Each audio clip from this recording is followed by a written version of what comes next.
2 hours felt like 2 minutes. Clara stood in the private dressing room adjacent to Julian's office, staring at her reflection in the full-length mirror. The transformation was jarring. Gone was her oversized cardigan and sensible flats. In their place was a tailored emerald green silk dress that hugged her curves in ways she hadn't realized she had. Her hair had been pulled into an elegant updo by a stylist Julian had summoned with a single phone call. The heavy door opened and Julian walked in. He stopped, his gray eyes sweeping over her from head to toe. For a fraction of a second, his cold mask slipped, replaced by raw surprise. "You clean up well, Clara," he said, his voice dropping to that dangerous low register. "I feel like I'm wearing a costume," she admitted, smoothing down the silk. "Mr. Vance, I don't think I can do this. There are dozens of reporters out there. They will see right through me." "First rule, Clara. Out there, you do not call me Mr. Vance. It's Julian.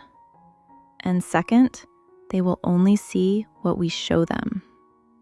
He reached into his pocket and pulled out a small black velvet box. He snapped it open. Clara gasped.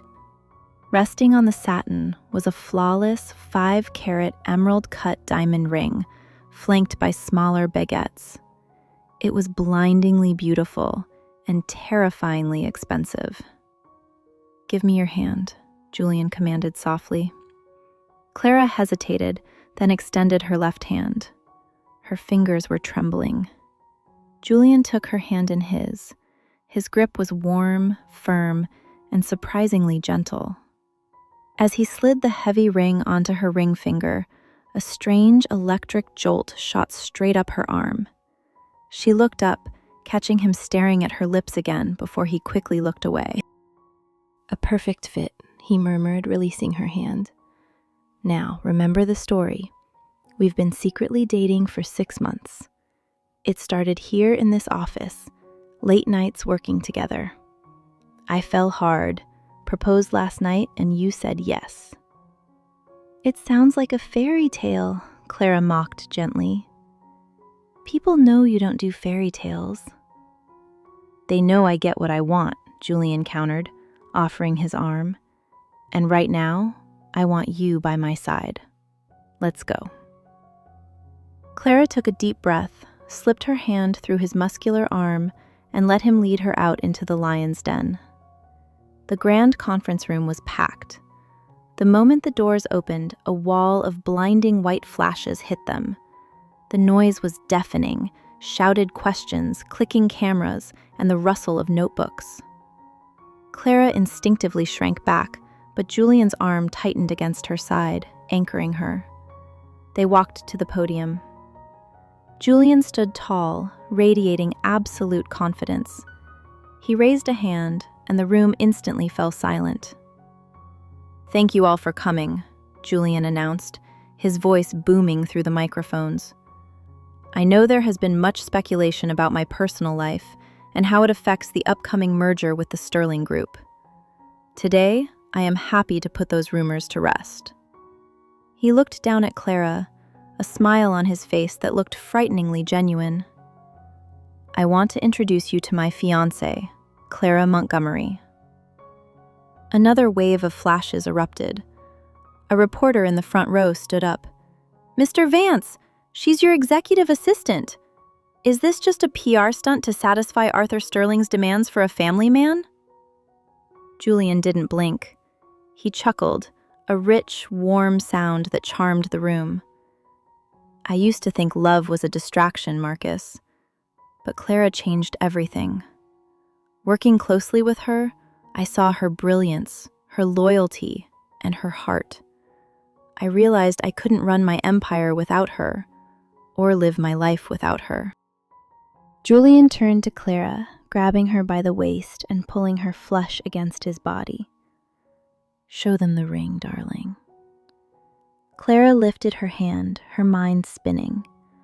The cameras went wild, focusing on the massive diamond. "One more question," another reporter yelled. If this is true love, give us some proof for the front page." "Proof?" Julian echoed, a wicked smirk playing on his lips. He looked down at Clara, his gray eyes darkening with an intensity that made her breath catch. "Of course."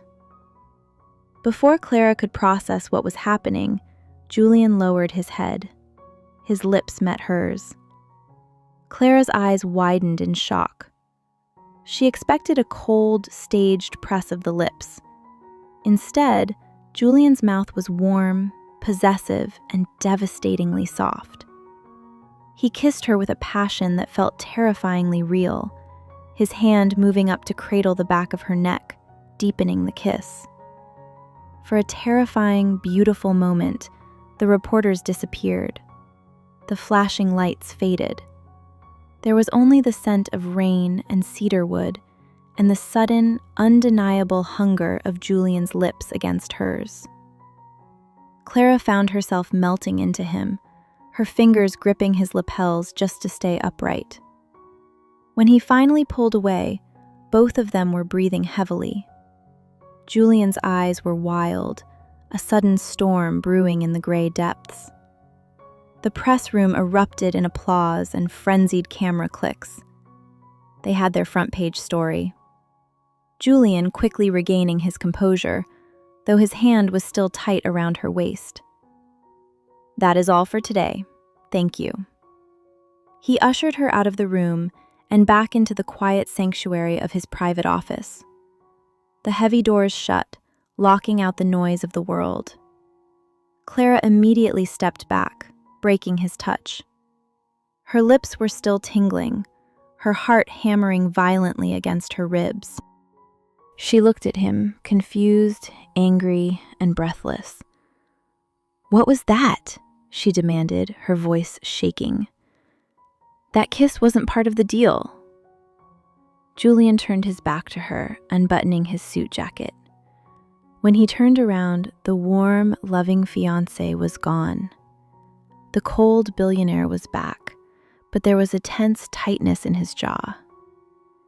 "It was what was necessary to close the deal, Clara," he said coldly. "And you played your part perfectly." "I am a contract worker, Julian, not a toy," she snapped, using his first name with venom. Before he could answer, the office phone rang. Julian picked it up, listened for a second, and a triumphant smile spread across his face.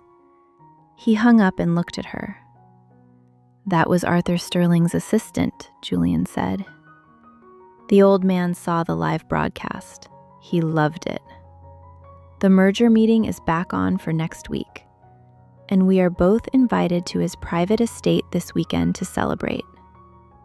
Julian walked over to his desk, picking up a set of keys. "Pack your bags tonight, Clara. Tomorrow you move into my house. The real game is about to begin."